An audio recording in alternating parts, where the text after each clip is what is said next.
Greetings, friends! Wantingruski here, and this is the weekly Russian-Ukrainian War Update for the week of March 17th through March 23rd of 2025. And if you want to continue receiving these weekly Russian-Ukrainian War Updates, be sure to subscribe to my channel and give this video a thumbs up. Alrighty, so we're gonna talk a lot about happened. Well, actually, not a lot, just a few things, but a lot of interesting things, I shall say. And we're actually going to begin in the Zaporizhzhia direction. So as you can tell from my video title, the Russians have activated in the Zaporizhzhia front. Now, we talked about this last week, but it kind of was towards the end of the week. We didn't have as much details, but now it seems like after this weekend, we now have more ideas of what actually transpired. So it looks like the Russians did a mini offensive here, and last week they approached the villages of Malosherbaki and Sherbaki, and according to pro-Russian sources, by the end of this week, the Russians have complete control of these two villages. They have secured themselves here, or at the very least, the Ukrainians are. It's like a gray zone now. So they knocked the Ukrainians out of these two villages that help protect the more western flank of Orekov. That was what we were talking about last week, and we got some more confirmation of what's actually happening in that area. But the Russians have also expanded their offensive a little bit to the west here, and one of the biggest things is the Russians have complete control of the village of Stepova. We know this from geolocations because we saw that the Ukrainians were bombing the Russians on this road right here. So they not only did start attack towards these two villages, they also started to secure their western flank a little bit, and managed to secure the village of Stepova as well.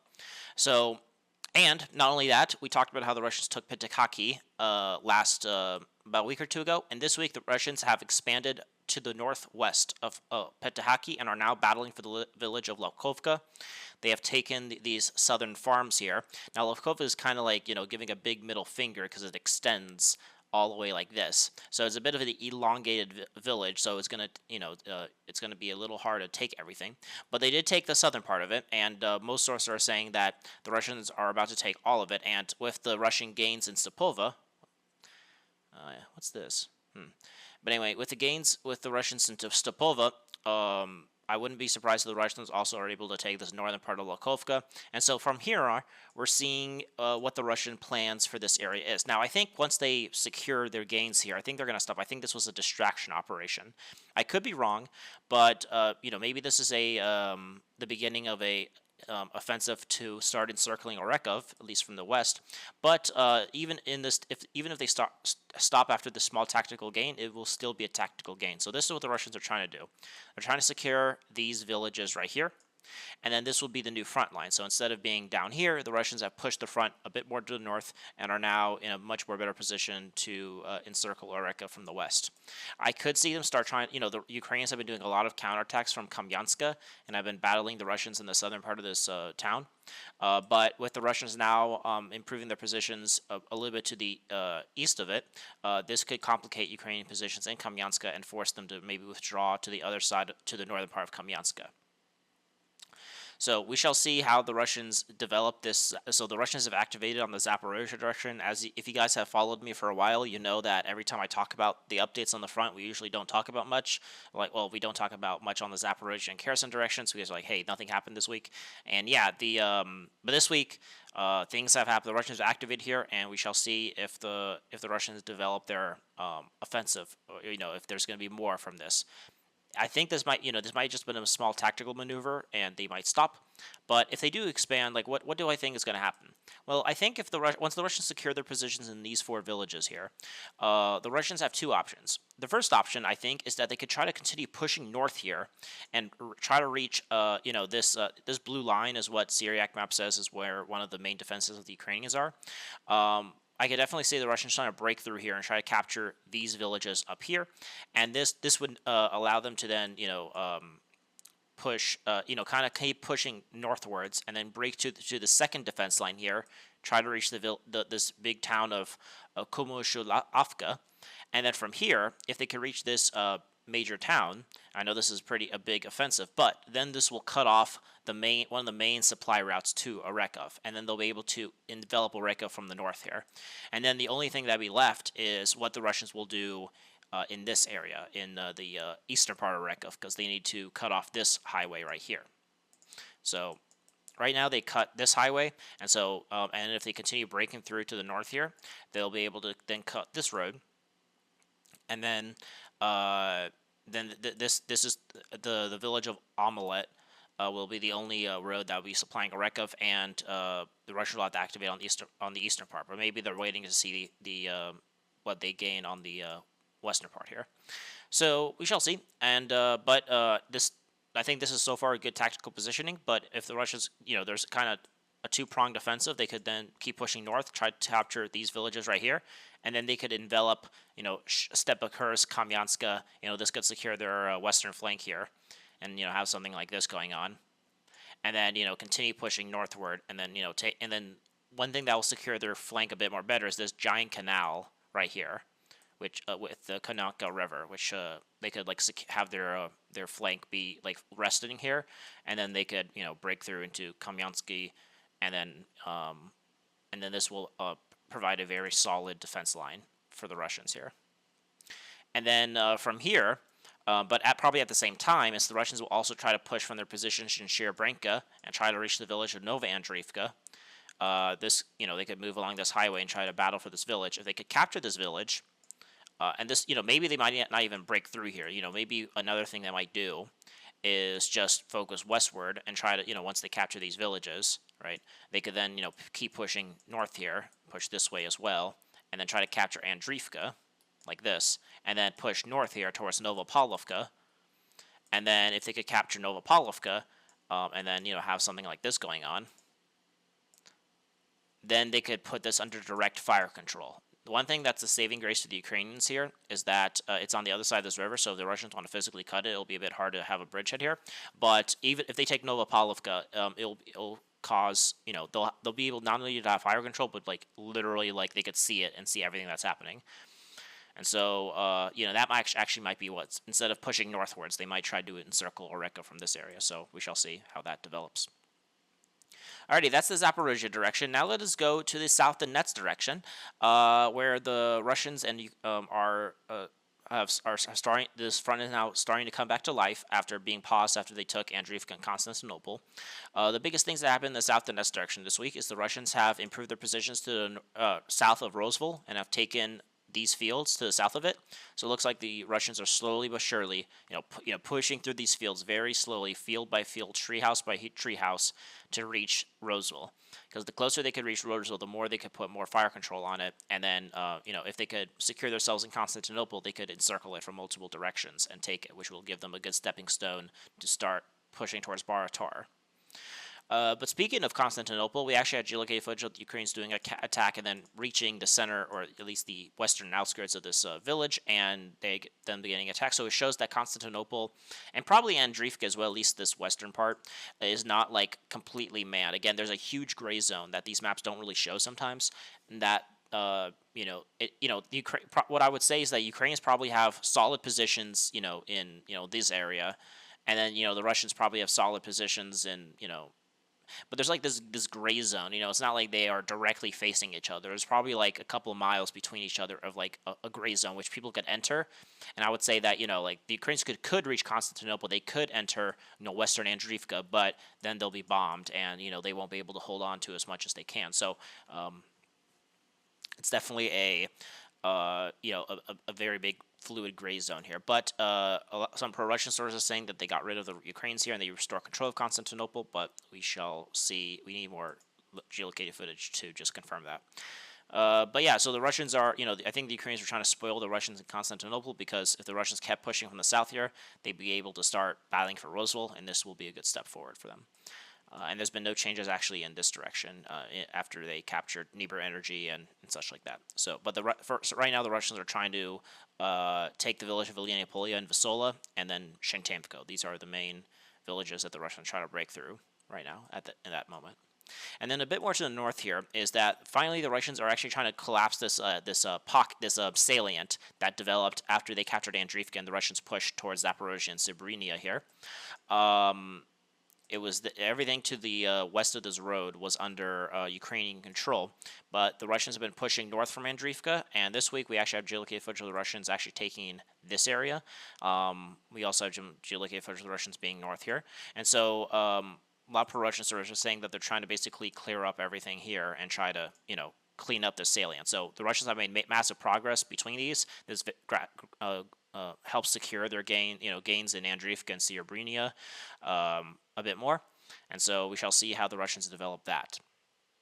Um, and yeah, so that's a very good, help secure their gains a little bit, but doesn't exactly advance their point. The Russians aren't continuously pushing towards the Dnieper Oblast or towards Baratar, but it does help secure their gains a little bit. Now, actually, I'm now going to go over to Kursk. Now, Kursk was our favorite, has been our favorite topic for the last few weeks now, because of what happened in Suchka. We talked about the collapse of this Kursk front, but it does seem like the Ukrainians have sent a bunch of reinforcements here, and are now trying to stop the Russians from making their Sumy salient here. So what should we expect here? So first, let's talk about what happened. So first, the Russians are. Well, should we talk about Kursk or Belgorod? You might be wondering, Belgorod, what happened there? Maybe we should start there, because that's actually something that's interesting, is that the Ukrainians actually started a massive attack in the Belgorod region in trying to take the village of Dymyatovka here. And a lot of people are wondering why this is happening, because they've been putting a bunch of equipment here. It wasn't just a one-time attack; it was multiple attacks. They are continuously attacking, and so I think this is more than just a PR thing. I think the main thing here is that they're trying to actually secure their positions in Myropilya. That's my position. Because as you can see here, Myropilya has this kind of is surrounded by Russian land, and it's kind of this tumor, this pimple, and the Russians would have a very easy time to take this village. However, if the Ukrainians make a breakthrough here, for example, let's say, and they took, let's say, all these villages right here, then suddenly, well, I guess we should scroll out here. Then suddenly, this Myropilya will be secured a bit more. They don't need to make a big thing about it, but they capture something like this, right?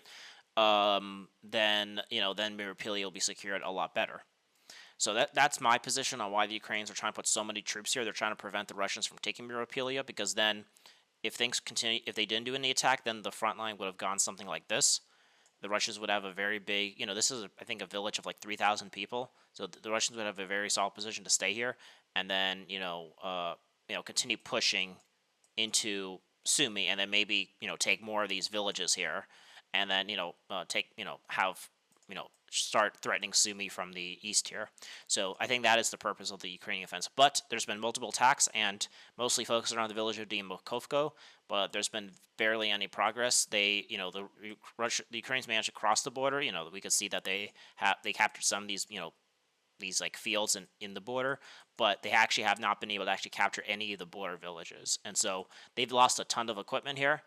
But they haven't actually achieved any sort of gain here. They haven't actually taken any of these villages. So if the Ukrainians could take Dymyakivka and Grafka, this could give them a position to start pushing more northwards towards these villages here. But I don't see, how do you say it?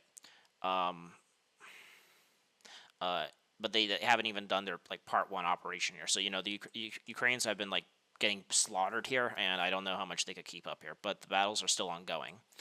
But speaking of what they're trying to prevent of the Russian incursion to Kursk into Sumy, is one of the biggest things, according to pro-Russian sources, is that the Russians have completely captured the village of Gwaino, this village right here. We have some geolocated footage of the Russians being kind of in these forests, but we don't have any flag raising or anything like that. So we should try to wait a little bit. But I wouldn't be surprised if we took Gwaino. They have been capturing a lot of these fields to the north here. This week they've captured these fields along the border here. So they've reached the Kursk-Sumy border here and took more fields to the west of Krylivka. So with that, I wouldn't be surprised if the Russians actually did capture Gwaino, and the only village left is Gornal here. So, but we should just probably wait for maybe someone raising their flags here or something like that. But yeah, so Gwaino is getting taken, and the main thing here is the Russians obviously going to try to reach Gornal here, reach the other side of this Pestle River, and then I could definitely see the Russians maybe trying to keep pushing also along this river towards Myropilya here, capture Alexandrivka, and then maybe push from here and capture this village right here. So, but the Ukrainians put a bunch of troops here, according to pro-Russian sources. So this might actually be a bit tough cookie to crack, because Myropilya would give the Russians a very strong staging ground for operations in eastern Sumy. And then speaking of more in the more northern part of Kursk Oblast, the Russians have not been able to reach the border this week. We talked about last week. The Russians took Suchka and started reaching the border. They took the village of Rubenshchivka, but the only thing they've done is that they've reached the village of Gogolovka. But this is a bit of a if we look down, is that this is like an extension village, so it kind of elongates like this, and so it's hard to it's like a one-way street, so it's very hard to like control it. But the Russians have entered the northern part of it here, and so the main thing the Russians have to do is reach this border checkpoint here, and then take everything here, take the village of Oleshna, and then this could also secure their gains in Basovka. But right now the Russians have not been able to reach the border just yet, but I do believe they will eventually do that. But speaking of the Sumy incursion here, the Russians have expanded their gains here. This week, the Russians have completely captured the central part of Basovka. In fact, it looks like the Russians, Basovka is split in half, and it looks like the Ukrainians, the Russians have taken the eastern part of it, and so that was very, we have geolocated confirmation of the Russians being in the central western part of Basovka and these warehouses and such. But the capture of these this eastern part is also very good for the Russians. And if the main thing here is the Russians are taking Basovka to eliminate this little salient here, and then have a front line that goes something like this. And the main goal here, one of the main things that the Russians continue doing a Sumy incursion is to take the village of Unanivka. This is another big village which will kind of serve the purpose in north to for this northern incursion to Sumy, like Miropili is. Yukovka is like one of the bigger villages here and will serve as a good stepping stone for the Russians. But right now the Russians are trying to approach it on multiple angles. Right now they're trying to reach it from the west here, or from the east here, and also they're also improving it on the more western part of Yanovka. This week the Russians have captured the central part of Zurovka, this area right here. So the Russian and they're slowly but surely pushing down. I wouldn't be surprised if the Russians also take Vasilivka soon. We also have some confirmation that the Russians have entered the village of Voltomorivka, and they have captured the northern part of this village. So they're obviously attacking in multiple angles here. And as I mentioned last week when I talked about the Sumy incursion, that the Russians, I don't think the Russians are going to push too far into Sumy, but I wouldn't be surprised if the front line goes something like this. Probably reaches these Sumy forests, as I call them, and then stops something like this. So creates a bit of a salient to protect Suchka, but again, there's also multiple angles where the Ukrainians could attack the Russians again in Sumy. So we shall see what happens from there. But that is what I think the Russians will do in Sumy. So that's what's happening. We talked about the Ukrainian incursions into Belgorod and trying to help prevent the Russians from doing their Sumy offensive, and we talked about the smaller gains that happened this week. But the Russians' offensive into Sumy is now going into full swing. Alrighty, now let us go to the Kupiansk direction. And there's been no changes in the Kharkov direction, but in the Kupiansk direction, there's been a lot of changes. And the biggest thing is that the Russians they're making multiple bridgeheads, man. It seems like they're trying to not only make a small bridgehead in Derichnia, it seems like they're trying to make a continuous bridgehead along this entire Oskol front. And so not only did they create the bridgehead in Derichnia, we have this week the Russians have made this bridgehead near Krasnoprershi here. A lot of sources are saying the Russians have taken these fields between Kamyanska and Krasnoprershi, right? Kamyanka and Krasnoprershi. If the Russians could hold on to this point here, they could take Krasnoprershi and then have something like this. And then this will allow them to start encircling one of the biggest villages, which kind of serves the northern part. So Kamyanka is another big village, which if the Russians capture it, will give them a very solid position on the other side of the Oskol River, just like Derichnia did in the southern part here. And not only that, the Russians have actually expanded and have another bridgehead to the north of Kamyanka. We talked about how the Russians took the village of Tolopilia like a month ago, but this week some sources are saying the Russians have crossed the river here and are taking this area more to the north of Kamyanka. I could definitely see the Russians expanding here, probably taking the village of Storivka here. So, right now they're probably going to try to capture something like this, and the Russians will continue expanding their positions in the south here, and then, they'll encircle Kamyanka and then try to take it, and then the main thing here is to basically have Kamyanka taken, and then they'll have a very solid position. The main thing that what securing Kamyanka does is that it will create what you could say a land bridge to Dorichnia. Right now, Dorichnia, you have to cross the Oska River, so the Ukrainians could attack about your pontoon bridges and things like that. But with taking Kamyanka, they'll have, there's a Russian border here, and the Russians could then, ferry troops along the land, and there'll be no way to stop it. And so that's happening. So there's been a multiple bridges expanding in Kupiansk, and we shall see how that develops there, but that's probably what they're doing in the north here. And then more in the Dorichnia area, this is where the Ukrainians are trying to stop the Russians from expanding their positions. We talked about how last week the Ukrainians say they took back Filipivka, but we got confirmation of the Ukrainians bombing the Russians in the southern part of this village this week, so I do think this village is still under Russian control. The Russians probably still control this village here, so I think Ukrainian sources saying they take this village is nonsense. I like water. Anyway, so they're expanding the bridge here, trying to create a land, basically like a land connection to their Osko bridgehead here. And then the southern part here, I didn't see this until today actually, but it looks like, according to this map, the Russians took this huge amounts of village in the north of Dorichnia, which was a very big gain for the Russians. I think last time we were here, the Russians only were in like this area. Maybe I'm mistaken it, but I do think the Russians weren't in control of these like forest areas near Dodivka here. But if this is the case, then this secures their northern part of Dorichnia very well. So a lot of these fields have been taken in the north of Dorichnia. Sources are saying the Ukrainians keep doing counterattacks and are entering like the very western part of Dorichnia. But I do think this is a bit of a gray zone. I don't think, because I think it's just like a one-way street residential neighborhood. So yeah, I don't think the Russians are in like these houses individually. I do think the Russians are more in the central part of Dorichnia, right here, where they could have a better defense. So obviously this like one line of farms is probably in a gray zone where the Ukrainians could enter. But I do think that I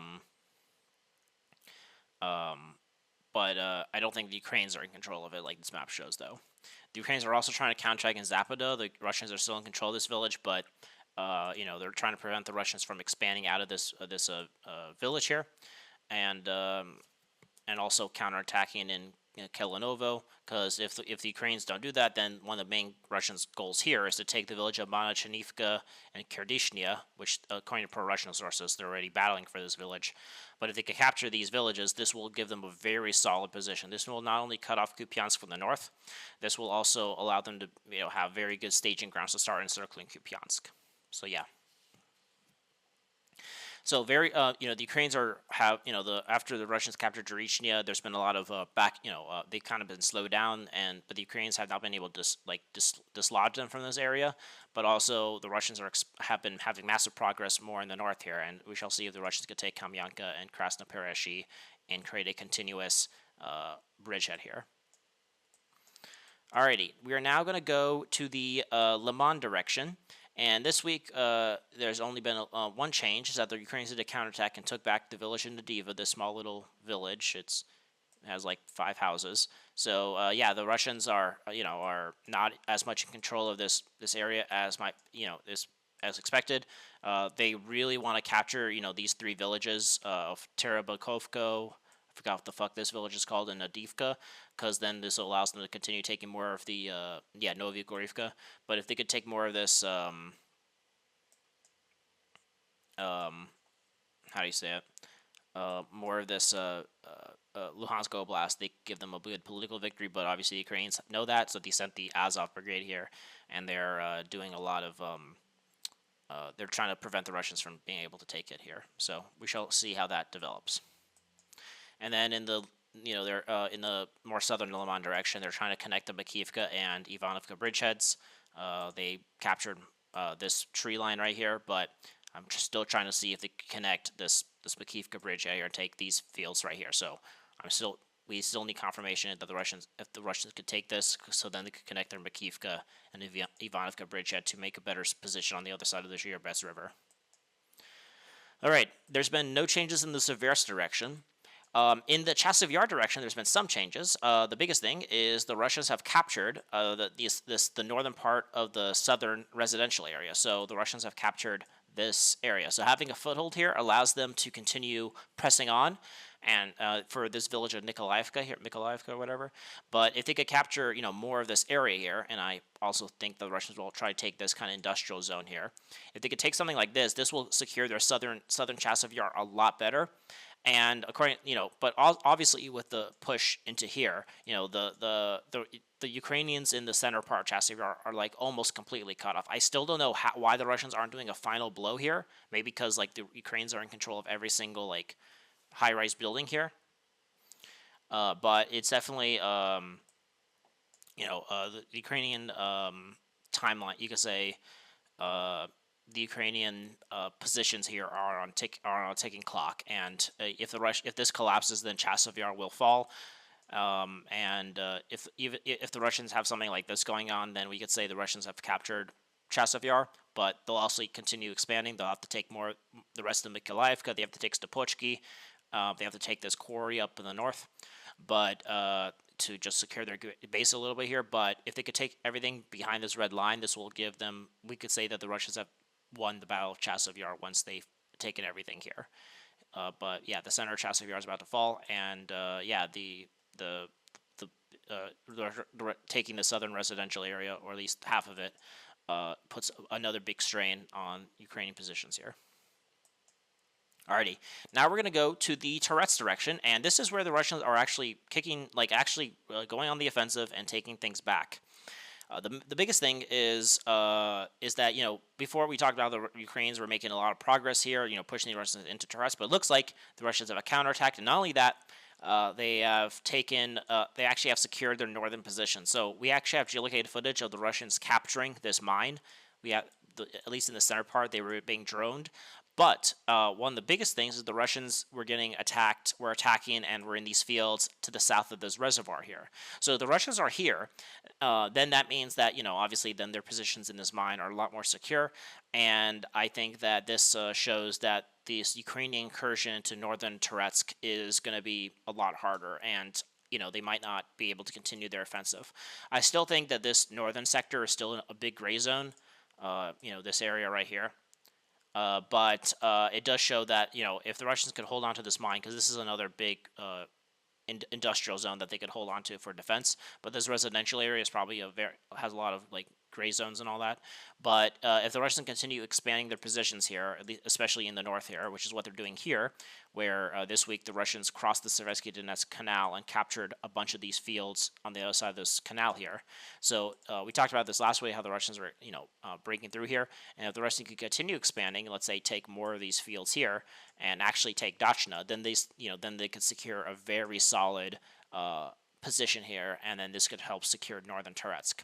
And then the only other thing will be, the Ukrainians on this other side trying to attack the Zalbalka district in this area. But this will at least secure the northern part of Touretsk, but maybe not the western part, which in order to secure western Touretsk, they'll have to continue pushing towards this reservoir and take all these villages here. But it's being a bit of a pain for the Russians here.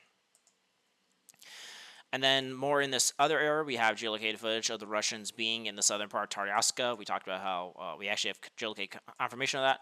So yeah, the battle for Taryaska is still ongoing. The Russians have captured the southern part of it, but the battles for it are still ongoing.